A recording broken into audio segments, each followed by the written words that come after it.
Hey, this is Dr. Lowe. I'm here with Dr. Matthew Loop. He's author of Social Media Made Me Rich. Here's how I can do the same for you. He's a social media coach, a business strategist, a travel aficionado. I don't know how many places he hasn't been. I think he's been everywhere on the planet. He travels a lot and has a great time doing it. He has a lifestyle to do it. So, Dr. Matthew, it's great to have you with us. I appreciate it, Dr. Lowe. It's always a pleasure. And yeah, I mean, we share similar passions for travel for sure. Right. So let's dive right into some content because our podcast, as you know, is for students and for doctors who want to be more social media. They want to build their practice social media in person, want to reach more people, help more people, have big impact, and have enough money to go travel and do things we want and have time off to do it. That's the goal. Sure, I sure. think for all chiropractors, what they want to achieve and be able to retire at some point. And these things are not even reachable for a lot of doctors. They practice, they struggle. They're in that miserable middle where they're not making enough to be happy, but not miserable enough to change. And so we're wanting to help doctors with that. Yeah, one of the things that I wish I would have done much earlier is not have been on an island alone, right? And this is kind of common sense when you think about it, but if there's someone or a group that is doing really well, it would be a good idea just to go and shadow them. Like if I was smart in school, I remember there were consultants that came to our school at the time and they had good systems and processes and protocols, and they even offered opportunities to go shadow them. Now, even if I had to pay to shadow a very successful doctor for a day or 2 days, I should have taken my student loan money and have done that as opposed to doing other things with it, which would have accelerated my process. Now, social media is kind of the same way where, you're a great example. When we first started working together, I believe it was at the start of the pandemic, and you were doing a lot of offline outreach, had a very successful clinic anyway, but you were looking to integrate that social media growth component. And of course, now with things that were shut down, different states, you kind of had to pivot in a way. And we started working together, and you were I remember gave you the plan and you would have the team execute, and it just got done very early on. And then, of course, social media just blew up for you.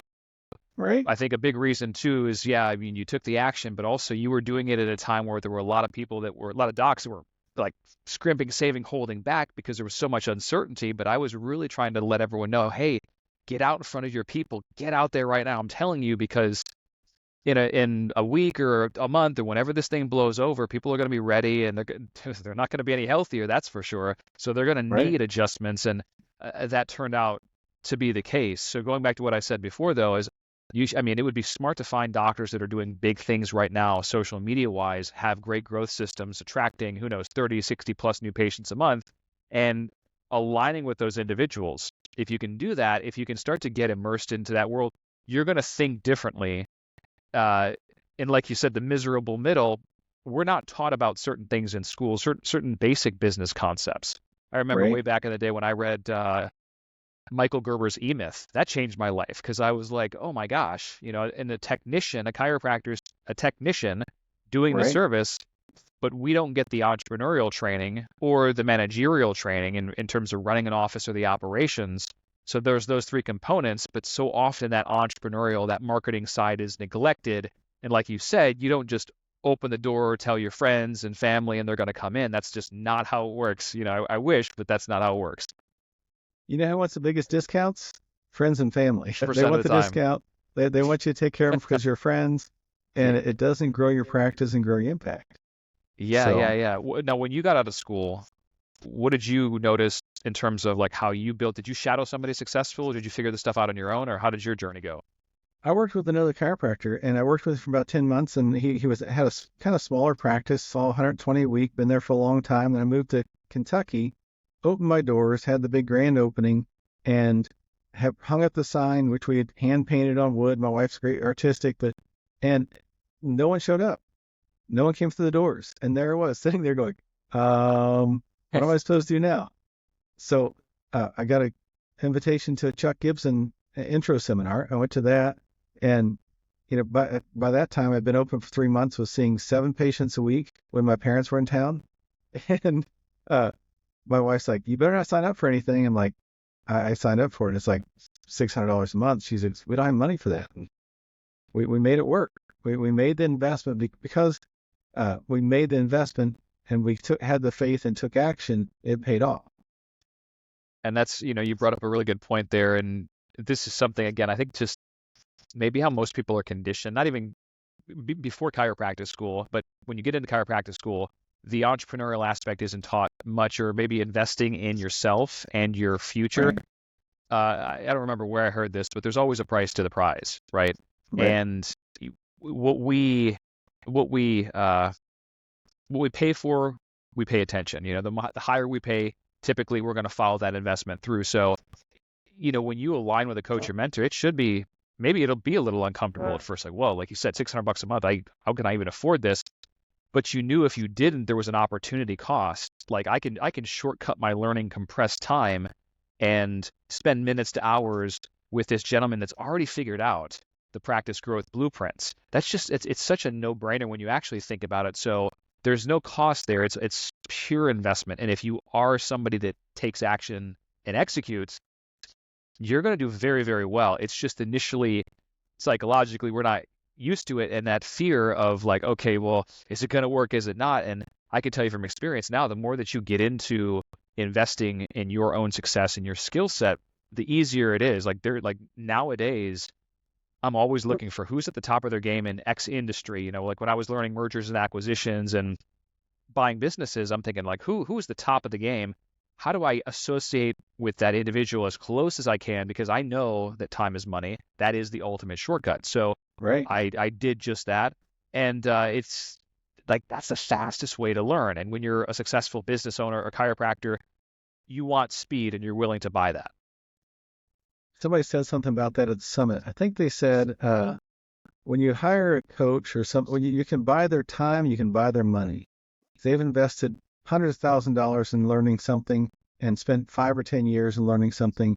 And when you hire somebody to teach you that's good at it, that's practice it, you're buying those 5 years and you can implement that stuff in 5 weeks. You're buying that $100,000 and you're only paying 5,000, 1,000, whatever for it. Yeah. And so buying their time, maybe you did said it. I don't remember, but it was at the summit. I thought it was really good. Yeah. And I remember just going back to my chiropractic school days, right? I've hung out with friends. We partied a little bit. We did things, but I spent money. Like looking back on it, I could have easily budgeted for a couple trimesters or a couple quarters, and I would have had more than enough. And I was a server at Macaroni Grill, but your priorities are a little different back then. It's so Right. everything works out like it should. But going back, that would have been one of the things that I would have been right off the bat. Let's do it because, it accelerates your process so much. Yeah. We have doctors and students at least probably about twice a month come through and spend a day with us and see what we do. Most of them will never work with us, but some will and some can, and that's okay.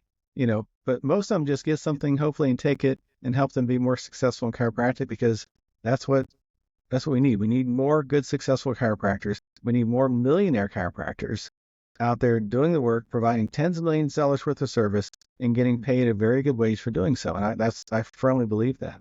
100%. I agree with you. Can you imagine if there were chiropractic commercials running 24/7 on TV as opposed to drug ads? Like how much Right. healthier would the population be? I would love to see that. That would be amazing. But the only way that happens is, like you said, if the profession as a whole is very, very wealthy.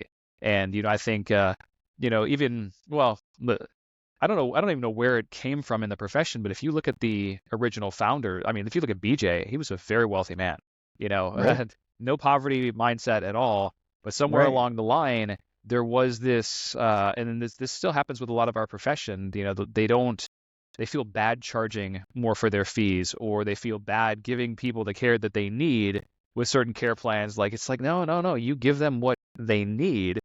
And if it's high enough value, they will pay for it. You just have to be able to communicate that value. And then as you use social media, like I teach, to create that preeminence, that authority in the market, and then drive traffic from all different directions, whether it's Facebook, Instagram, TikTok, Google, wherever, you've got this Parthenon, like I talk about, right? You got all traffic coming from different directions. So even if one went down, like Facebook didn't work anymore, or they deplatformed you still have visitors coming in from all these different directions, and you couldn't turn off the the traffic flow even if you wanted to. So that's an ideal scenario. Well, since I pulled up last night and we just hit 1 million views on our YouTube channel. We've Right. hit 14 million views on our Facebook Uh-huh. videos Uh-huh. or impressions. Uh-huh. And people recognize me. People recognize us when we go out in the public. But that's only a small percentage compared to the drug ads that they see 10, 20, 30, 40 times a day.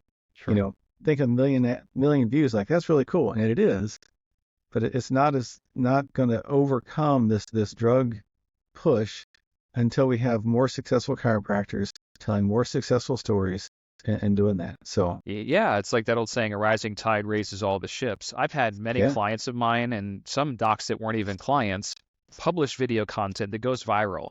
And one of the most famous examples, there's a gentleman, Dr. Ian Rossborough out of Australia. He did a great case study video, chiropractic, helping this gentleman. He's all hunched over. I'm sure you've seen the video. That right. thing had, when it first launched on YouTube, had, I want to say 20 million views just on YouTube. Wow. Then they went over to Facebook, got another 30 million views in a matter of a few weeks. And I Right. remember when I was coaching different clients, I was like, yeah, because that doc in Australia did Gonstead, and Right. I'd be coaching a Gonstead doc. He's like, you're gonna think this is crazy, but I get referrals from this one video from this doc in Australia because I do Gonstead, similar technique, this and that. So, Yeah. I mean, you never know how far-reaching that.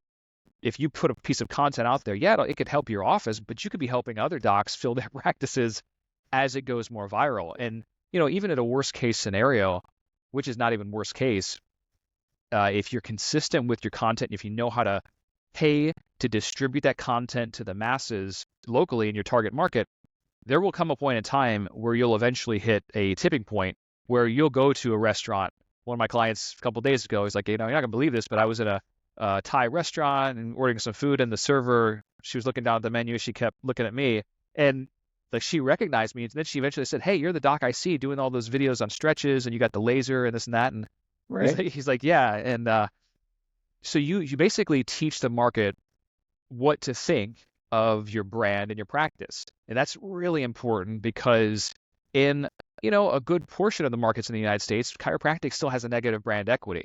And we could go over the reason why that is, but it's like you can teach the market what to think and believe. And I believe it was Dan Kennedy that first said, if you don't teach people what to think of your brand, they'll think something else and it's not going to be what you want. So we Right. have an extremely great advantage by harnessing social media in such a way that we can teach our people what to think. And then as you put more testimonials out there, case studies over and over and over and over and over again, the walls of skepticism come down, and ultimately, like they're ready to come and see you because they feel like they already know, like, and trust you. Yeah. The familiarity aspect. Uh-huh. If they've seen you, that's how you make friends. In school is how you make friends. You see the same person week after week, day after day, and Uh, all of a sudden you're like, they're not scary. And then same thing with patients coming here. They feel like they've already been here. They feel like they already know us. They've uh-huh. met the different doctors. They've seen them on social media, and they've seen me on social media, and then they feel much more comfortable than going to somebody like, is he going to be 300 pounds overweight and smelly? This guy seemed like he wasn't smelly when I saw him on TV, and so that's what they get past these fears as they get to know you and see your persona on your stuff. Uh-huh. So let me Yeah. ask you a question. Uh-huh. One of the things that I see a lot of students talk about is just that I don't really have money to do much in the way of marketing. Um, I want to just post on social media and my friends will share it. And what's what's happened to the organic reach for social media with posts like that in the last 5 years? Great question, actually. Well, in the last 5 years, organic reach has absolutely plummeted. Now, you can still go viral on certain channels like TikTok or maybe even Instagram Reels, and not so much on Facebook anymore. And even YouTube. YouTube has their YouTube Shorts, which is a TikTok competitor. So the market's Right. changed certainly a lot. Now, with that said, I would still recommend you have a content calendar, a posting calendar. So you're going to commit to posting twice a day, and maybe one of those per day will be a video, for instance. And then the other post will be an image. I always recommend docs get like this content bank. So you get like, 5 to 10 images a week, 5 to 10 videos a week. But with the images, you can tell a story around those. Now, Facebook itself favors regular image posts, like one quick graphic with a story around it. And if it's a personal story, a patient story, you're going to get a lot more visibility in the newsfeed for free, organic wise. And I Right. still love, though, that you should document your journey. So even if you're a new student coming out of practice, you've got all this energy, this enthusiasm, this passion, that's going to come through on camera. And, probably some of the oldest marketing of all time, like thousands of years old, is enthusiasm and passion. If you don't believe in your product, well, no one else is going to believe in it, right? So you've got Right. that going for you. And if that comes out on film and you're documenting your journey, like, hey, we're building this practice and I'm looking forward to serving the Louisville community, follow me on my journey. As you go through, as you're doing events, as you're even doing social media or meeting people, you're going to find that people will resonate with you. And more importantly, it's critical that you don't just always show the wins, because life isn't like that. And if you can feature Right. screw ups too, like, hey, today was this day, or this happened. Life happens to all of us. And a lot of your posts that get the most visibility organically for free are those ones where you're talking about, certain things that are happening that are maybe not the best, but people can relate. And that's the whole thing about social media, where if you can get somebody to relate to you, they will follow you and eventually come into your office. Right. That's how it works. So if you don't have a lot of budget right now, at least, everyone has one of these. So you've got a budget for a phone. This is a powerful supercomputer that you can shoot content every day and post to start off with. Now, part of the foundational aspects, you got to have your fan page. Even if you are not associated with a practice just coming out of school, you can start up a Facebook business fan page for your personal brand, Dr. John Smith, for instance. Mhm. And then once you know where you will practice, depending on your situation, if you are, let's say, an independent contractor, or if you are an associate, you may or may not have what's called a Google My Business listing, a Google Maps listing. Now, if Right. you're an independent contractor, likely you will, because you're in a practice, but your business is kind of separate. That's also a foundational place where you can start to get reviews as you start helping patients. And people buy doctors like they buy books on Amazon. They want to see feedback and reviews. And if you've got the most reviews in your area, that'll attract just a windfall of new patients every month to your office. So you've got to have that taken care of. That's a foundational aspect. You've got to have the regular social posting. And just starting out, you might think you don't have any money. Maybe you don't.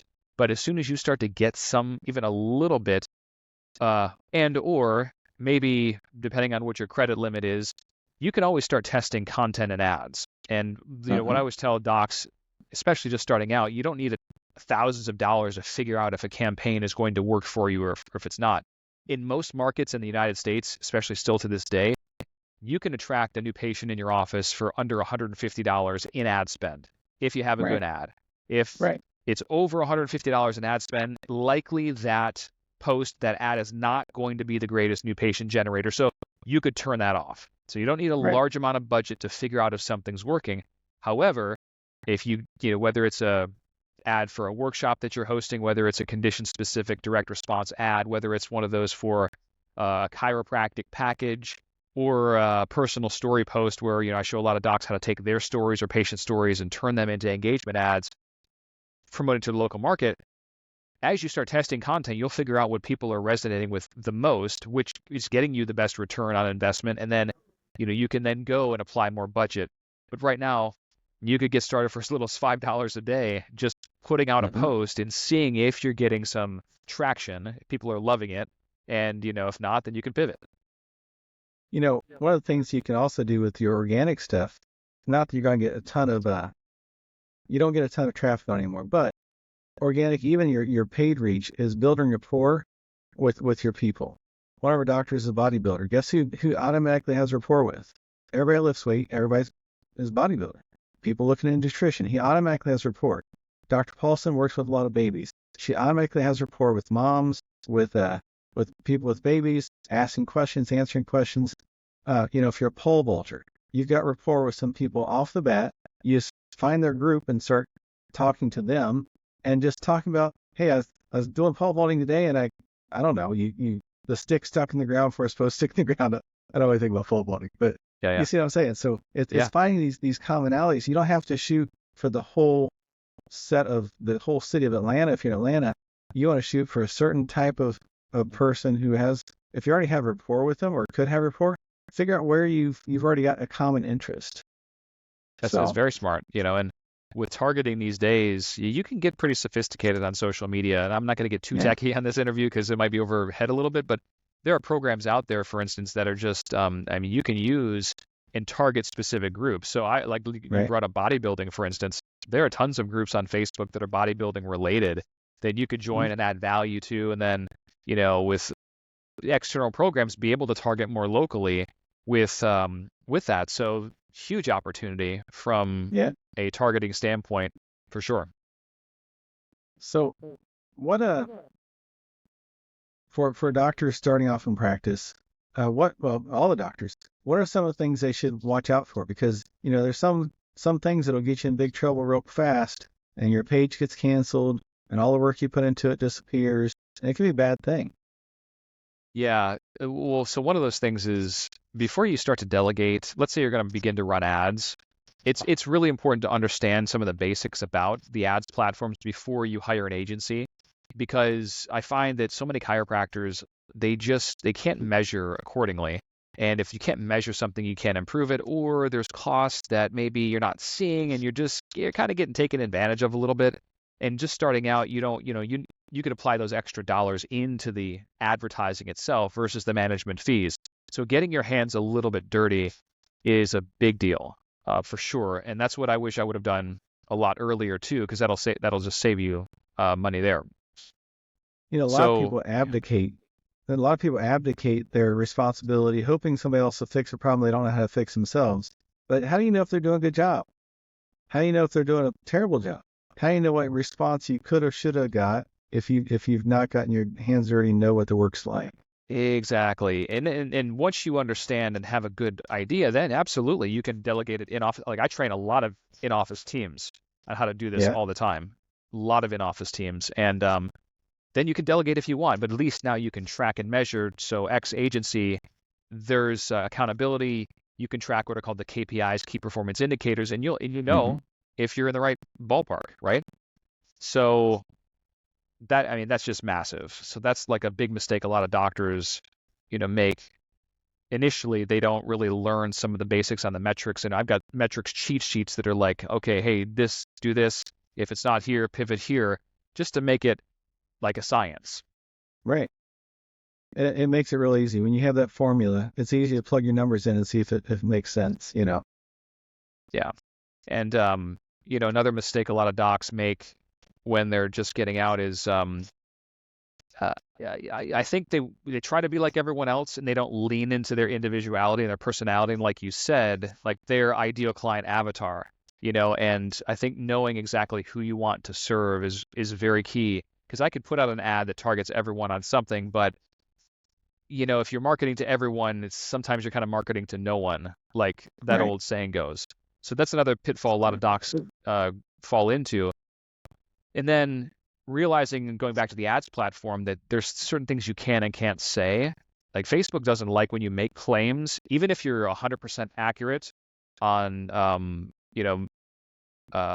making like you get, 100% of the people out of back pain, for example. Right. Well, the problem is they don't like those claims. So you have to usually do third person language. So I would never say, for example, do you have back pain in an ad? Because historically they haven't liked that. So, but I might say back pain can be overwhelming where I'm making a statement about it. And I'm not talking about that I can fix you in one visit type of thing. That will get your account flagged and banned. Facebook also doesn't like pictures like of pain points, if somebody's holding their back or if it looks red, they have a problem with those things, and they can, that can also get your account flagged and deplatformed. And also, depending on where you post, you have to understand that a lot of social media outlets align with the mainstream narrative. So they get their information from your typical mainstream news sources. And there's been, if you've been mildly paying attention over the last 4 years, the government has been caught colluding with big tech to censor and suppress information on all these channels.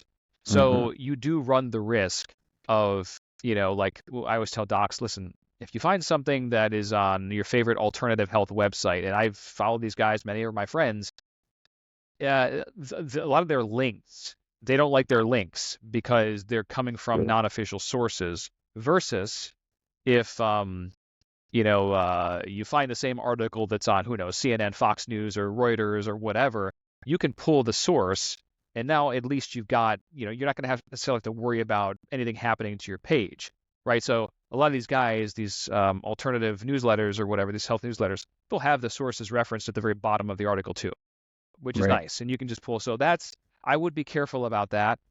X/Twitter is a different ballgame. That's more like you can post links to wherever. That's definitely more free speech oriented. But just starting out, remember, if you follow those guidelines, you're going to be at least in the right ballpark and fly below the radar, so to speak. That's awesome. So what had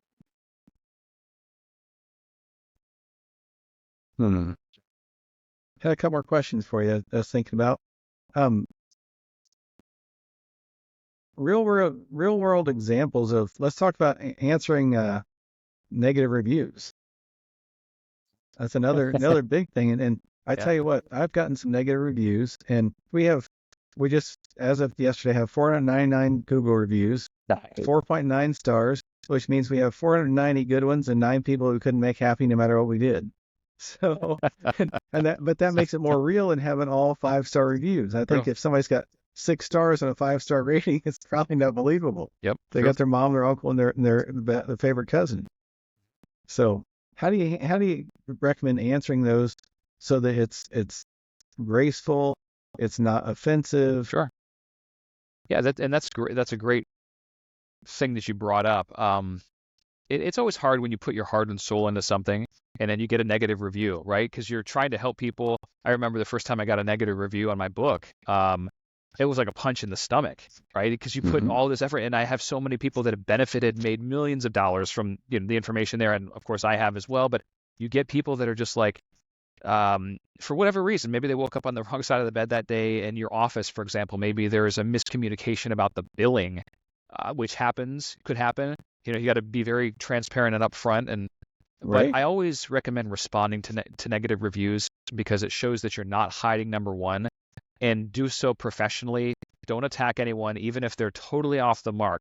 And sometimes there is definitely room for learning. Maybe a protocol wasn't followed. Maybe it is your fault or your office's fault. And if it is, you got to own up to it and say, "Hey, Mrs. Jones, we are very sorry this happened. You're right, and we've had a talk with the team. Blah blah blah blah blah." So don't hide. Don't just annoy it, and it's not going to come off. It's very rare that Google or Yelp or any of these platforms remove negative reviews. It's unfortunate because sometimes, you will could be an unethical competitor, could be somebody that, they've never been to your office, then that's always a challenge. So always respond professionally and realize it's going to happen. But if you're proactive coming out of school and you've got a great review protocol in place, like your goal, all right, we're going to commit to 2 or 5 reviews every single week. Well, if that's the case, you got all your team on the same page, then go at it.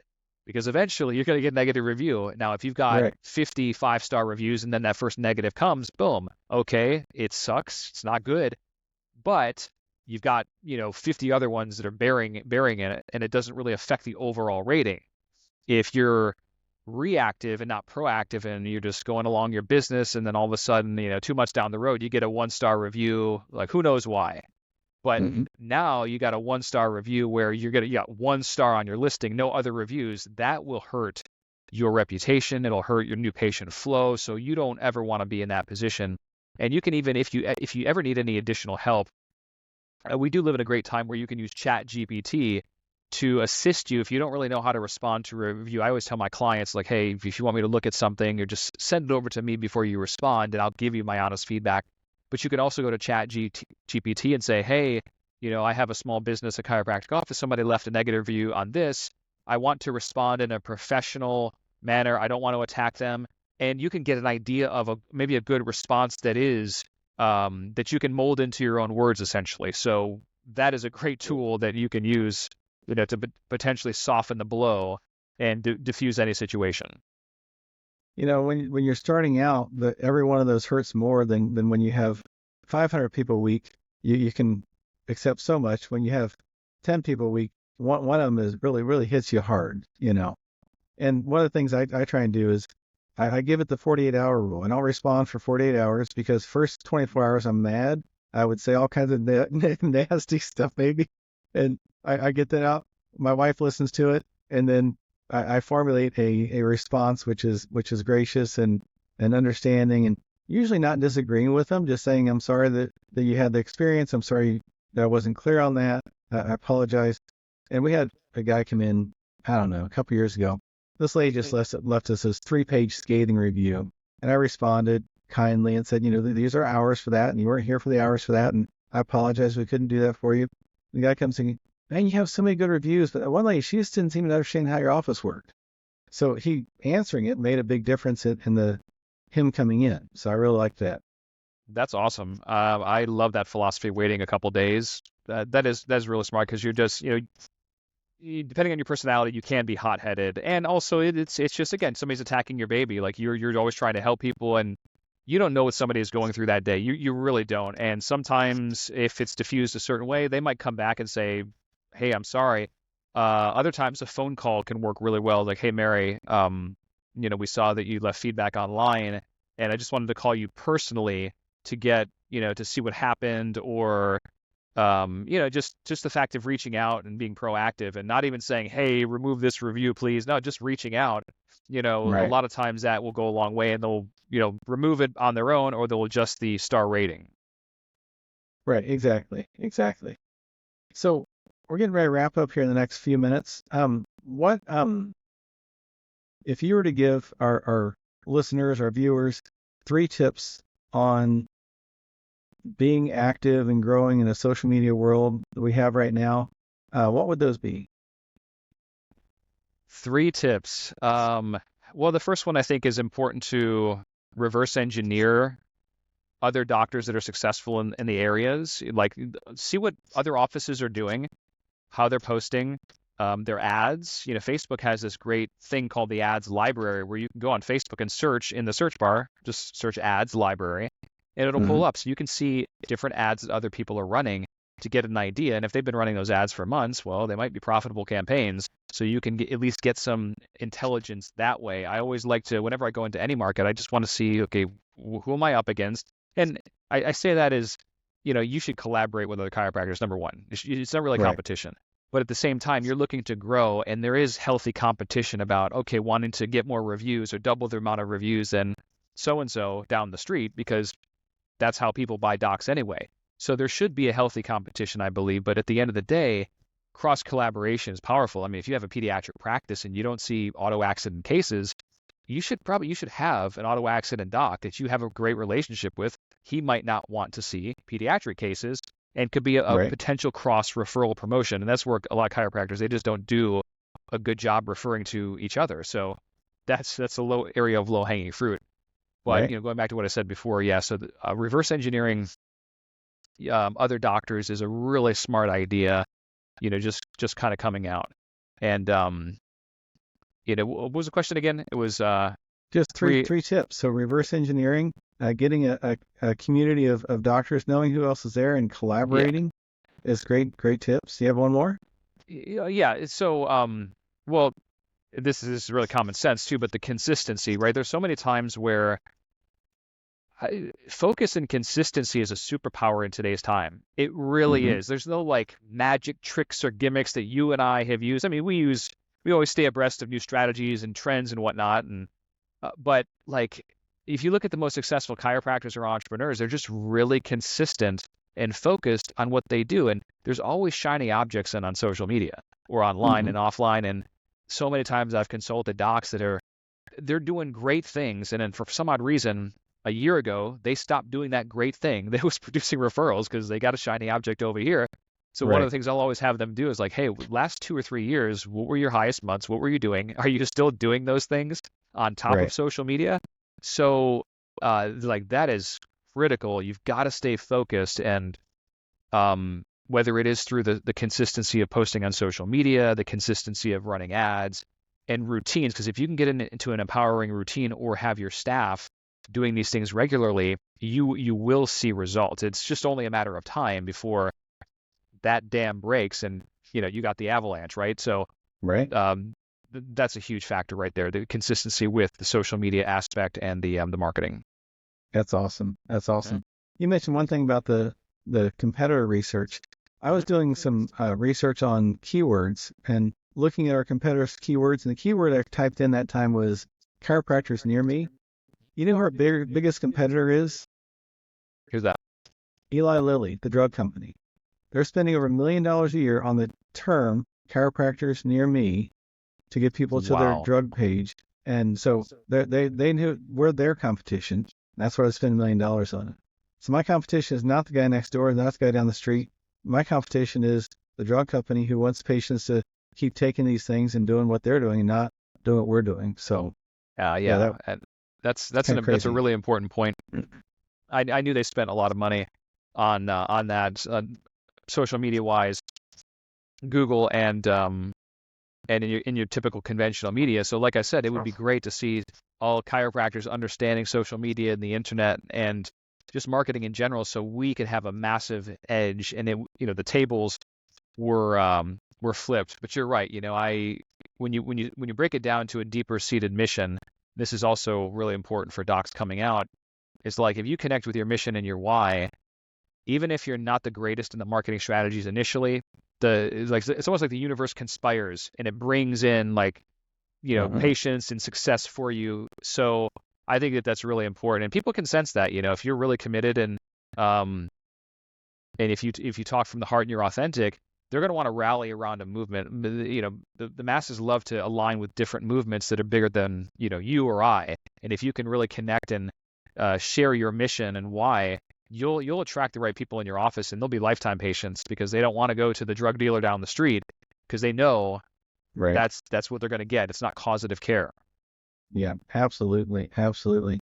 Well, we're gonna wrap up now. Did you have any other parting thoughts, or that's tons of great information. I really I've appreciate got a your lot of time. And thoughts. Yeah. give me one parting thought. Well, there's so much with social media, right? It's just, but it's not what you do that determines your success, profitability, and impact. It's how you do it. So again, aligning with myself or you to really understand the game, what's going on, is a powerful concept. We host a social media revenue summit every year in August. I have different coaching and training programs where I help docs. And so I just believe in aligning with successful mentors, getting shortcuts, being able to help as many people as possible so you can ultimately do whatever that is for you. Some docs, they love taking care of patients and they want to do it for 40 hours a week or 50 hours, and that's totally cool. You do what you want to do. But there are other docs that, their family is the top priority because they have family now, and they still love to practice, but they wish they could do it 15 hours a week and then travel with their family the rest. So whatever that is, it's important to align with your vision, and then whatever your vision is, we can absolutely make that happen because there is a lot of opportunity in today's world, not just from the social media practice growth side of things, but also creating passive income streams on top of your current practice that allow you more flexibility, or just, like you do, Pat, like you got a great associate model where you've got associates in there. They love what they do. The culture is amazing, but that also is your freedom, allows you to travel with your family and come on cool trips to Switzerland with us and, all those other things. So that's a beautiful model. And so, Yeah. I, love it. We all benefit from it. The doctors work 40 hours a week. They don't have to worry about billing. They don't have to worry about employees and all that stuff. And they make great money, and they get to travel and I get to travel. So it works out. Beautiful. Well, thank you, Matthew. I really appreciate you spending the morning with us, talking about this stuff, helping more chiropractors be successful in practice. You really make an impact with things you do all the time. And I just want to thank you again.